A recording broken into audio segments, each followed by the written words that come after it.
বন্ধুরা আমার আল্লাহ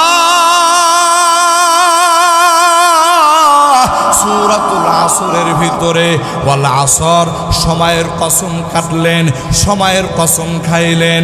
ওরে বন্ধু, আসর মানে সময়, আসর মানে হায়াত, আসর মানে জিন্দেগি, আসর মানে জীবন। আমার প্রাণের ভাইরা, আমার বন্ধুরা, আমার আল্লাহ যেই বস্তুটার কসম খান, ওই বস্তুটাকে দুনিয়ার মানুষের সামনে দামি বানানোর জন্য, ওই বস্তুর গুরুত্বটা বোঝানোর জন্য আমার আল্লাহ কসম খান। আমার বন্ধু, আমার আপনার এই যে দুনিয়ার হায়াত, এটা আমার আপনার জীবনের মূলধন। এই জীবনের সব থেকে বড় সম্পদ হলো আমার আপনার হায়াত। ওরে বন্ধু, এই হায়াতে জিন্দেগি আমার আপনার জীবনে বড় সম্পদ। আমার প্রাণের ভাইরা, আমার বন্ধুরা, আমার আল্লাহ এটাই বুঝাইতে চান। ও ঈমানদার, তোমার জীবনের প্রতিটা সময়, প্রতিটা সেকেন্ডের বড় দাম, তোমার জীবনের প্রতিটা মিনিটের বড় দাম, তোমার জীবনের প্রতিটা দিন, প্রতিটা রাতের বড় দাম। আমার বন্ধুগণ, আমার আল্লাহ এই কথাটা বোঝানোর জন্য কসম করেছেন, সময়ের কসম। আমার আল্লাহ দুনিয়ার ঈমানদারদেরকে বুঝাইতে চান, ওগো ঈমানদার, আমি আল্লাহ যে তোমাকে যে হায়াত দান করেছি, এই হায়াতটা বড় দামি, বড় দামি, বড় মূল্যবান। এই কথাটা বোঝানোর জন্য আমি আল্লাহ সময়ের কসম খেয়েছি। একটু আওয়াজ দিয়া জোরে জোরে বলেন সুবহানাল্লাহ। আমার প্রাণের ভাইয়ারা, যেই জিনিসটা যত দামি, ওই জিনিসটা সংরক্ষণ তত সুন্দরভাবে করতে হয়। ওরে বন্ধু, দেখবেন দুনিয়াতে মানুষ স্বর্ণের ব্যবহার করে খুব সতর্কতার সাথে, মানুষ হীরার ব্যবহার করে খুব সতর্কতার সাথে। যদিও ব্যবহার করে, আবার ঘরের মধ্যে নিয়ে গোপন জায়গার ভিতরে সুন্দর করে গোপন করে রাখে, যাতে করে যে কোনো জায়গায় স্বর্ণ আর অলংকারগুলি পরে ছিটে ছিটে না থাকে। আমার বন্ধুগণ, এটা কেন? এর কারণ হলো এই স্বর্ণটা বড় দামি পদার্থ। ওরে বন্ধু, তাহলে আমার আপনার জীবনের সব থেকে মূল্যবান সম্পদ হলো হায়াত। ওরে বন্ধু, অতএব এই হায়াতকে আমার আপনার মূল্যায়ন করা দরকার। এই হায়াতকে, এর মূল্যায়নের মাধ্যমে আমি যদি এই হায়াতকে কাজে লাগাইতে পারি, এই হায়াতের প্রতিটা সেকেন্ড, প্রতিটা মুহূর্ত যদি আমি আল্লাহর ইবাদতের মাধ্যমে যদি দামি বানাইতে পারি রে বন্ধু, তাহলে এই হায়াতে জিন্দেগি শেষ হওয়ার পরে এমন একটা হায়াত, এমন একটা জীবন শুরু হবে। ও বন্ধু, ওই আখিরাতের জীবনে যখন যাব, আমার আল্লাহ ডাক দেয়া বলবেন, বান্দা তুমি তো তোমার এই হায়াত দান করেছিলাম 30 বছর, 40 বছর, 80 বছর, 100 বছর। ও বান্দা, যাও যাও যাও বান্দা, আমি আল্লাহ ওই সময়টা কাজে লাগায়া আসার কারণে আমি আল্লাহ তোমার প্রতি সন্তুষ্ট হয়ে গিয়েছি। আমি আল্লাহ এর কারণে, এর বিনিময়ে আমি আল্লাহ তোমার জন্য ক্ষমার ঘোষণা দিলাম। নাশহাদু আন্না সাইয়্যিদানা ওয়া সানাদানা ওয়া হাবিবানা وحبيب ربنا وطبيبنا وطبيب قلوبنا ومولانا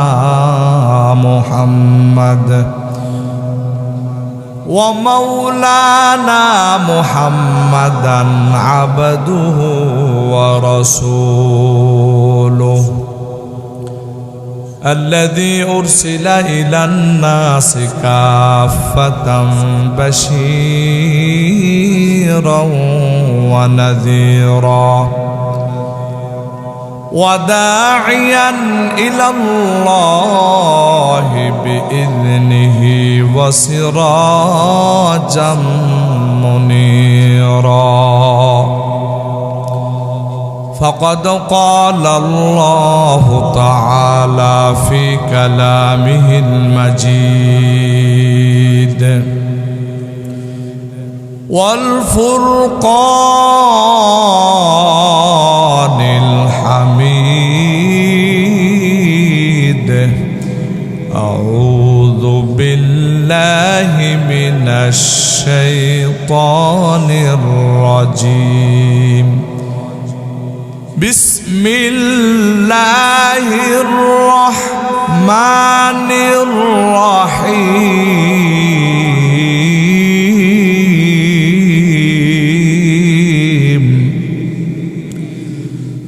والعصر إن الإنسان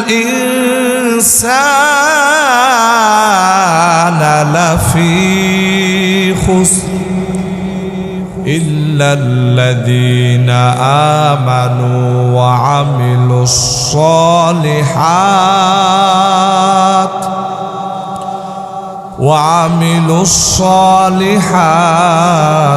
وتواصوا بالحق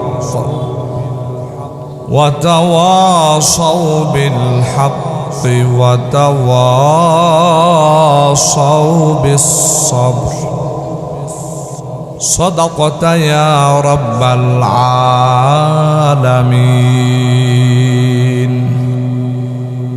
اللهم صل على محمد وعلى آل محمد كما صليت على إبراهيم وعلى آل إبراهيم إنك حميد مجيد اللهم بارك على محمد وعلى آل محمد كما باركت على إبراهيم وعلى آل إبراهيم إنك حميد مجيد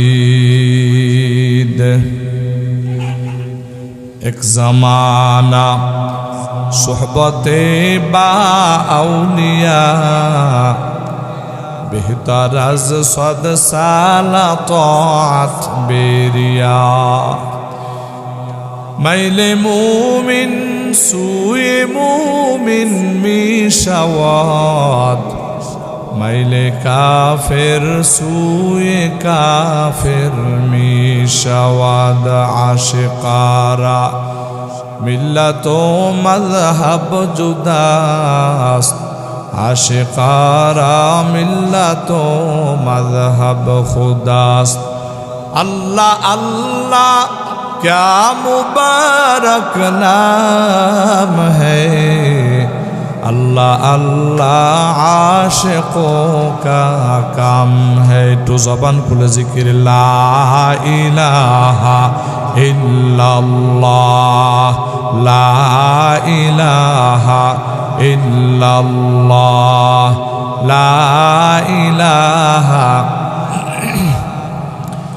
ला इलाहा इल्लल्लाह ला इलाहा इल्लल्लाह ला इलाहा इल्लल्लाह ला इलाहा इल्लल्लाह ला इलाहा इल्लल्लाह मुहम्मदुर रसूलुल्लाह सल्लल्लाहु अलैहि वसल्लम। আলহামদুলিল্লাহ চংশোলাকিয়া উত্তরপাড়া কবরস্থান জামে মসজিদ ও মৃত ব্যক্তিদের রুহের মাগফিরাত কামনায় আজ 15 অক্টোবর 2025 রোজ বুধবার আয়োজিত ওয়াজ ও দোয়ার মাহফিলে উপস্থিত মুহতারাম সম্মানিত সভাপতি ও আমার সারে তাজ হযরত উলামায়ে কেরাম বুজুর্গানে দ্বীন সহ বিভিন্ন এলাকা থেকে আগত ধর্মপ্রাণ মুসলমান ভাইয়েরা, পর্দার অন্তরালে অবস্থানরত আমার সম্মানিতা মা ও বোনেরা, সকলকে জানাচ্ছি আমার আন্তরিক অভিনন্দন ও মোবারকবাদ।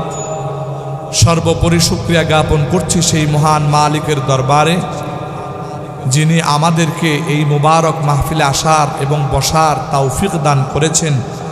তাই আসুন আমরা সকলে জবান খুলে মোহাব্বত ভরা কণ্ঠে মন ও প্রাণ উজাড় করে কালিমাত শুকর আদায় করে বলি আলহামদুলিল্লাহ। জবান খুলে সকলে আরও একবার বলি আলহামদুলিল্লাহ। সবাই ভালো আছেন তো? আলহামদুলিল্লাহ, আল্লাহ পাক আমাকেও ভালো রেখেছে। সম্মানিত উপস্থিতি, আজকে এই মজমায় উলামায়ে কেরামদের এই মজমায় উপস্থিত হতে পেরে আপনারা খুশি না বেজার? আরেকটু আওয়াজে বলতে হবে, খুশি না বেজার? এই খুশি যদি হয়ে থাকেন তাহলে এই খুশি মনেই আপনারা আরও একবার জবান খুলে কালিমাত শুকর আদায় করে বলুন আলহামদুলিল্লাহ। এই যে উলামায়ে কেরাম আপনাদের এলাকায় আসতেছেন, ওয়াজ নসিহত করতেছেন, বয়ান করতেছেন, এটার জন্য কি কোনো ফায়দা হবে? কি বলেন, ফায়দা আছে না নাই? আল্লাহু আকবার। যতদূর পর্যন্ত এই মাইকের আওয়াজ শোনা যাচ্ছে ততদূর পর্যন্ত এই আওয়াজের সাথে সাথে আল্লাহ তাআলার ইলমের নূর, আল্লাহর কালামের নূর আল্লাহ তাআলা গোটা এলাকার উপরে বিছায় দিতেছেন। সুবহানাল্লাহ। সম্মানিত হাজিরিন, এজন্য দ্বীনি মজমাগুলো যখন হয় তখন সবাই উন্মুক্তভাবে এখানে আসার চেষ্টা করব। আমাদের একটা ধারণা হলো এরকম যে দুনিয়াতে সাধারণত গান বাজনার আসর হলে মানুষ অনেক বেশি হয়, কিন্তু ওয়াজ মাহফিলে মানুষ লোক সমাগম খুব কম হয়। তো আলহামদুলিল্লাহ আস্তে আস্তে এই নিয়মটা পরিবর্তন হচ্ছে। এখন ওয়াজ মাহফিলেও মানুষ প্রচুর হয়, বলেন আল্লাহু আকবার। এখন ওয়াজ মাহফিলেও অনেক মানুষ হয়, আলহামদুলিল্লাহ। সম্মানিত হাজিরিন, বাকি এই ওয়াজ মাহফিলে একটু রূহ আসার জন্য, একটু প্রাণ আনার জন্য যেটা দরকার সেটা হলো শ্রোতাদের পক্ষ থেকে 1 নাম্বার করণীয় কাজ হলো যে আমি একেবারে দিল খুলে মন খুলে কোরআনের কথাগুলো হেদায়েতের নিয়তে শুনবো, আমলের নিয়তে শুনবো। অন্য কোনো উদ্দেশ্য নিয়ে দ্বীনি কথা শুনলে কোনো ফায়দা হবে না। এজন্য আমরা যখনই এইরকম দ্বীনি মজমায় বসবো, উলামায়ে কেরামদের জবান থেকে যখন কথাগুলো শুনবো, হেদায়েতের নিয়তে শুনবো এবং আমল করার নিয়তে শুনবো। সবাই রাজি আছি তো ইনশাআল্লাহ? অনেক ভাই মনে কষ্ট নিয়েন না, বর্তমান সময়ে কিছু সমস্যাও আছে। অনেক মুসল্লি ভাইয়েরা আসে, দূর দূরান্ত থেকে আসে, যে এই যেই বক্তা দাওয়াত দিছে এই বক্তার কণ্ঠটা অনেক ভালো, অনেক মিষ্টি কণ্ঠ, একটু কণ্ঠ শোনার জন্য আসে। অথবা বক্তা গজল ভালো গাইতে পারে, গজল শোনার জন্য আসে। বক্তা একটু হাসাহাসি করতে পারে, একটু নাটক করতে পারে, একটু কৌতুক করতে পারে, এই জন্য বক্তার ওয়াজ শোনার জন্য আসে। আর যিনি একজন মুখলেস বান্দা, বড় আলেম, হয়তোবা গলার কণ্ঠে সুর তার নাই, হয়তোবা কথা বলার সময় অঙ্গভঙ্গি করতে পারে না, হয়তোবা কথা বলার সময় তিনি কোনো নাটক কৌতুক করতে পারেন না, তিনি শুধু কাটা কাটাভাবে কোরআনের তর্জমা করেন, হাদিসের তর্জমা করেন এবং মৌলিক কিছু কথার উপরে বয়ান ও নসিহত পেশ করেন। কিন্তু দুর্ভাগ্যজনক হলেও সত্য কথা, এইরকম আহলে হক উলামায়ে কেরামরা যখন ময়দানে কথা বলে তখন আমাদের দেশের বেশিরভাগ মানুষ বিরক্ত হয়। কথা বলেন ঠিক কিনা? তার মানে বোঝা গেল যে আসলে উনি ওয়াজ শোনার জন্য আসছেন, কিন্তু ওয়াজের সুর শোনার জন্য আসছেন। এইরকম নিয়ত নিয়ে যদি কোনো ব্যক্তি ওয়াজ শুনে, ভাই, এই ওয়াজের দ্বারা ওই লোকটার জীবনে কোনো ফায়দা হওয়ার সম্ভাবনা নাই। বরং কোরআনের কথা এটা যিনি কাটা কাটাভাবে বলেন তারও কোরআনের কথা, আর যিনি সুর সার দিয়ে বলেন তিনিও কোরআনের কথা বলেন। অতএব উভয়টাই শুনতে হবে, যাতে করে এই সব শোনার ভিতর দিয়া আমার টার্গেট থাকবে, ও মালিক, এই দুনিয়াতে আমি হযরত উলামায়ে কেরামের কথাগুলো শুনে আমি যেন আমার জীবনকে পরিবর্তন করতে পারি, আমি যেন আমলওয়ালা জিন্দেগি গঠন করে এই দুনিয়া থেকে বিদায় নিতে পারি। আল্লাহ মেহেরবানি করে আপনি আমাদেরকে সেই তৌফিক দান করেন। যদি এই রকম নিয়ত থাকে তাহলে ওয়াজ মাহফিলগুলোতে আবার প্রাণ ফিরে আসবে। আর যিনি বক্তা উনারও এইরকম নিয়ত থাকতে হবে যে ওয়াজ করে স্টেজ থেকে নামার আগেই টাকা কিভাবে গুনে নিতে হবে, এইরকম না। আল্লাহ মাফ করুন, এই বিষয়গুলো অনেক সমালোচিত হয়েছে, অনেক বিষয় আমাদের মিডিয়াতে আসছে, তারপরে অনলাইনে আসছে। এই সমালোচনাগুলো আজকে আমাদের ইখলাসগুলো নষ্ট করে দিচ্ছে। এজন্য আপনারা আমাদের জন্য দোয়া করবেন, আমরা যারা বক্তা আমরা যেন ইখলাসের সাথে একেবারে রসুল পাক সাল্লাল্লাহু আলাইহি ওয়াসাল্লাম যেইভাবে মানবতার দরদি হয়ে দিন মানুষকে বুঝাইতেন, এইরকম ভাবে প্রতিটা উম্মতের দরদ নিয়ে যেন বুক ভরা ব্যথা নিয়ে যেন হযরত উলামায়ে কেরাম জবান খুলে, মন খুলে, প্রাণ খুলে ইখলাসের সঙ্গে কথা বলতে পারেন। আল্লাহ পাক হযরত উলামায়ে কেরামকে যেন সেই তৌফিক দান করেন। যদি এই দুইটা জিনিস সমন্বিত হয়, অর্থাৎ যারা শ্রোতা ওনারা যদি নিয়ত খালেস করে বসেন, আর যিনারা বক্তা ওনারাও যদি খালেস নিয়তে মানুষের হেদায়েতের নিয়তে এবং নিজের হেদায়েতের নিয়তে যদি কথা বলেন, আশা করা যায় তাহলে আমাদের এই ময়দানগুলোতে আবার প্রাণ ফিরে আসবে। কথা বলেন ঠিক কিনা? আল্লাহ যেন আমাদের এই দ্বীনি মজমাগুলো মানুষগুলো চাতক পাখির মতো কোরআনের কথাগুলো শোনে, এই শোনাটা যেন আল্লাহ তাআলা আমাদের জীবন পরিবর্তনের পাথেয় হিসাবে কবুল করেন। সকলে বলেন আমিন। আমি আপনাদের সামনে পবিত্র কোরআনে হাকিমের একটা সূরা তিলাওয়াত করেছি। সূরার নাম হলো সূরাতুল আসর। এই সূরা হলো পবিত্র কোরআনে কারিমের 103 নাম্বার সূরা। ক্রমিক নাম্বার হিসাবে এই সূরার নাম্বার কত?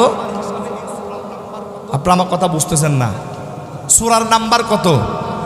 103 নাম্বার সূরা।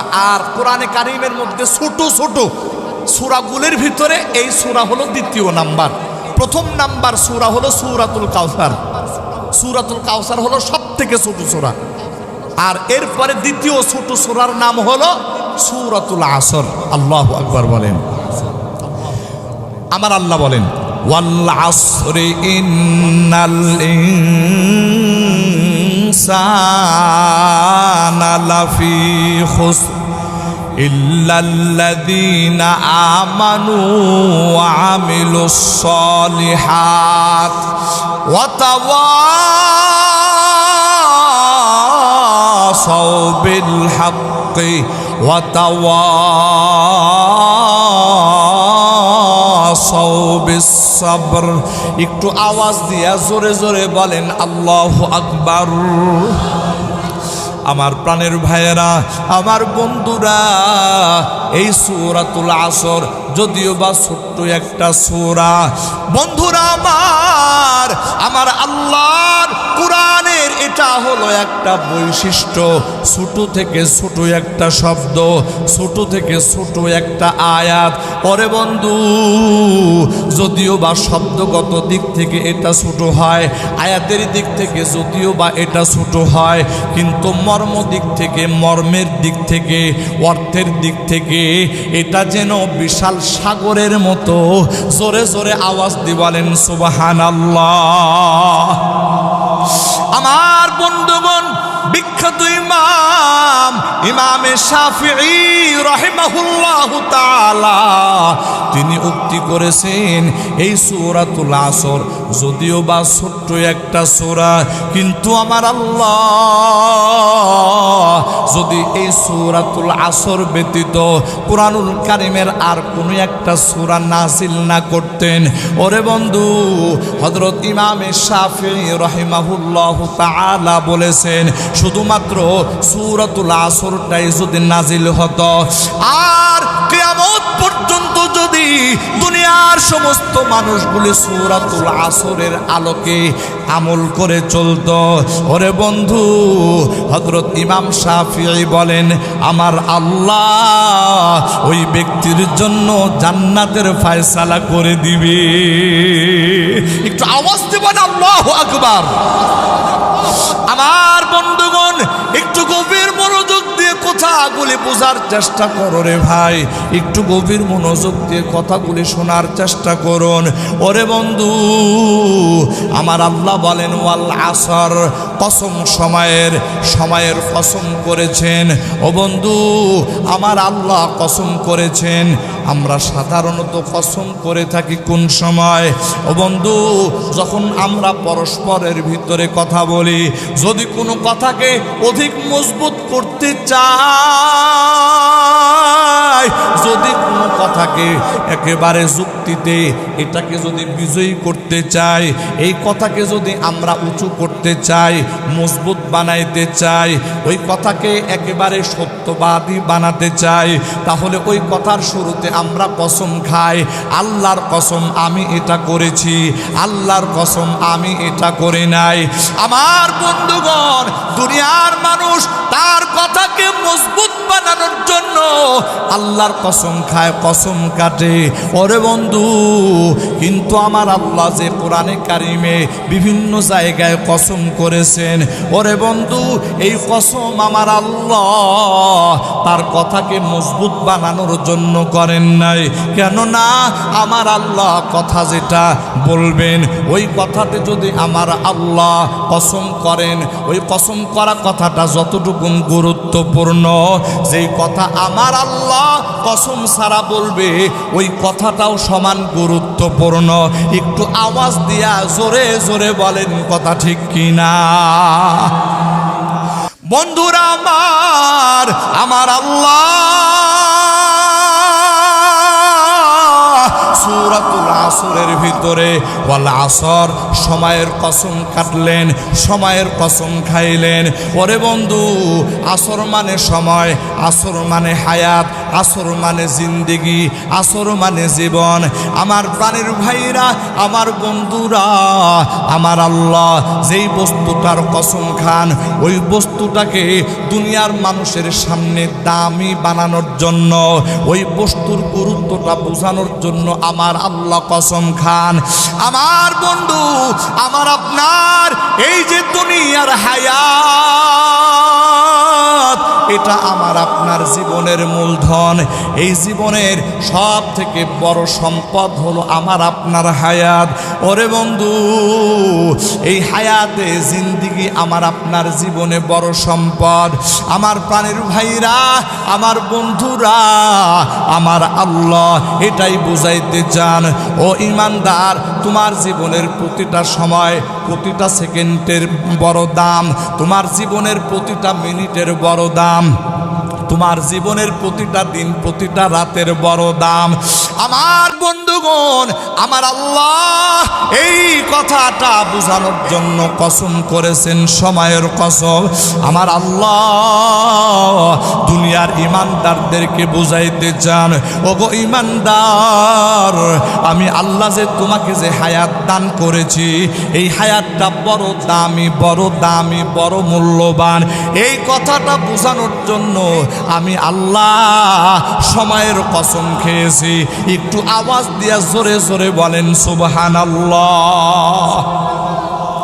আমার প্রাণের ভাইয়ারা, যেই জিনিসটা যত দামি, ওই জিনিসটা সংরক্ষণ তত সুন্দরভাবে করতে হয়। ওরে বন্ধু, দেখবেন দুনিয়াতে মানুষ স্বর্ণের ব্যবহার করে খুব সতর্কতার সাথে, মানুষ হীরার ব্যবহার করে খুব সতর্কতার সাথে। যদিও ব্যবহার করে, আবার ঘরের মধ্যে নিয়ে গোপন জায়গার ভিতরে সুন্দর করে গোপন করে রাখে, যাতে করে যে কোনো জায়গায় স্বর্ণ আর অলংকারগুলি পরে ছিটে ছিটে না থাকে। আমার বন্ধুগণ, এটা কেন? এর কারণ হলো এই স্বর্ণটা বড় দামি পদার্থ। ওরে বন্ধু, তাহলে আমার আপনার জীবনের সব থেকে মূল্যবান সম্পদ হলো হায়াত। ওরে বন্ধু, অতএব এই হায়াতকে আমার আপনার মূল্যায়ন করা দরকার। এই হায়াতকে এর মূল্যায়নের মাধ্যমে আমি যদি এই হায়াতকে কাজে লাগাইতে পারি, এই হায়াতের প্রতিটা সেকেন্ড, প্রতিটা মুহূর্ত যদি আমি আল্লাহর ইবাদতের মাধ্যমে যদি দামি বানাইতে পারি রে বন্ধু, তাহলে এই হায়াতে জিন্দেগি শেষ হওয়ার পরে এমন একটা হায়াত, এমন একটা জীবন শুরু হবে ও বন্ধু, ওই আখিরাতের জীবনে যখন যাব আমার আল্লাহ ডাক দেয়া বলবেন, বান্দা তুমি তো তোমার এই হায়াত দান করেছিলাম 30 বছর, 40 বছর, 80 বছর, 100 বছর। ও বান্দা যাও যাও যাও বান্দা, আমি আল্লাহ ওই সময়টা কাজে লাগায়া আসার কারণে আমি আল্লাহ তোমার প্রতি সন্তুষ্ট হয়ে গিয়েছি। আমি আল্লাহ এর কারণে, এর বিনিময়ে আমি আল্লাহ তোমার জন্য ক্ষমার ঘোষণা দিলাম। আওয়াজ দেবেন আল্লাহু আকবার। আমার প্রাণের ভাইয়েরা, আর যদি পক্ষান্তরে আমার আপনার হায়াতের জিন্দিগির সময়গুলি নষ্ট হয় ও বন্ধু, তাহলে আমার আল্লাহর আদালতে যেদিন দাঁড়ায়া যাব, আমার আল্লাহ যেদিন জিজ্ঞেস করবে, বান্দা আমি যে হায়াত দান করলাম 50, 60, 80 বছর, ও বান্দা এই হায়াতে জিন্দিগিটা তুমি কোন কাজে লাগাইলা? আমার বন্ধুগণ, এই প্রশ্ন যদি আমার আল্লাহ করে রে ভাই, আর এই প্রশ্নের জবাব দিতে গিয়ে যদি আমি আপনি ঠেকে যাই ও বন্ধু, সেদিন থেকে আমাদের চূড়ান্ত ব্যর্থতার সময় শুরু হবে। ওরে আমার প্রাণের ভাইরা, আমার বন্ধুরা, এই জন্য আমার জীবনের সময়টাকে দামি মনে করার জন্য, দামি বানানোর জন্য আমার আল্লাহ পবিত্র কোরআনে কারিমের ভিতরে এই সময়ের কসম করে বলেছেন, সময়ের কসম করে আমার আল্লাহ সময়ের গুরুত্ব দুনিয়ার মানুষকে বোঝাইছেন।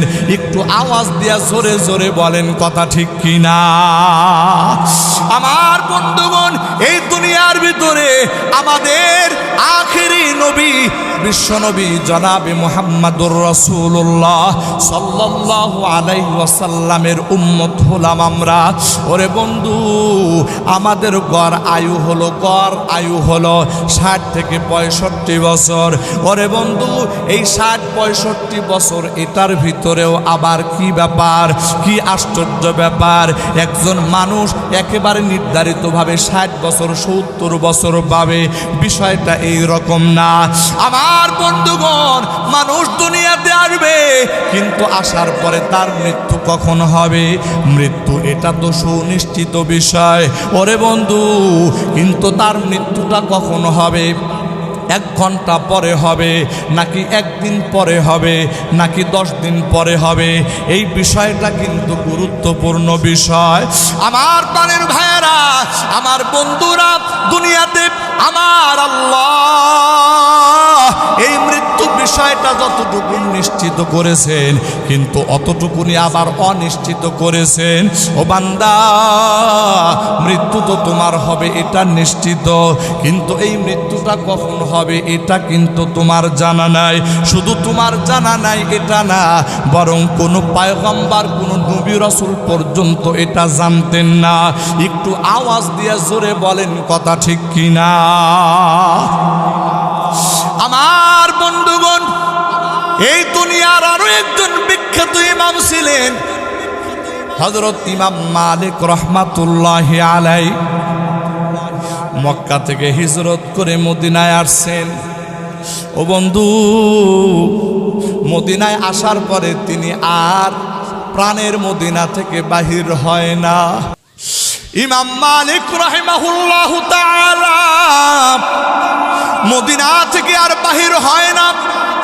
তার দিলের ভিতরে তামান্না যেই পবিত্র জমিনের ভিতরে পয়গম্বরে আরবি শুয়ে আছেন, ওই পবিত্র জমিনে ইমাম মালিক ঘুমানোর ব্যাপারে তিনি মনে মনে প্রতিজ্ঞা করেছেন, এই জমিনের ভিতরে আমি ঘুমাইতে চাই, এই জমিনের ভিতরে আমি যাইতে চাই। ওরে বন্ধু, ইমাম মালিক রাহিমাহুল্লাহ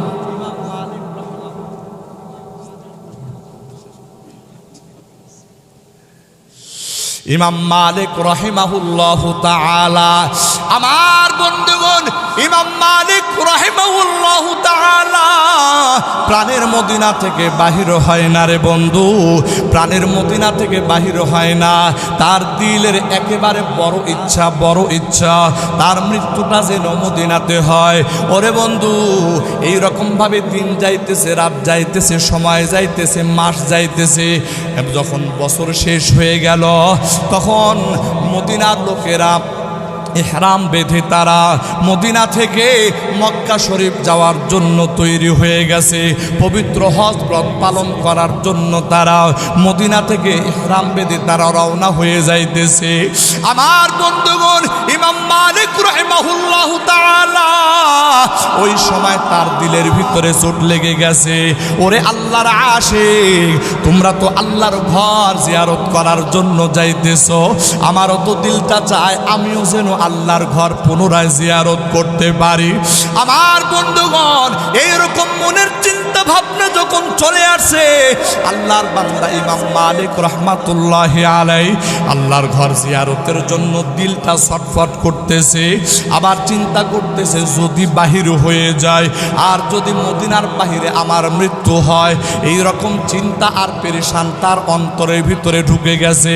এক রাতের ঘটনা, ইমাম মালিক রাহিমাহুল্লাহু তাআলা ঘুমায়ে পড়ছেন, স্বপ্নে দেখতেছেন আমার আপনার নবী, বিশ্ব নবী, দু জাহানের সরদার, স্বপ্নে যুগে ইমাম মালিকের সঙ্গে সাক্ষাৎ।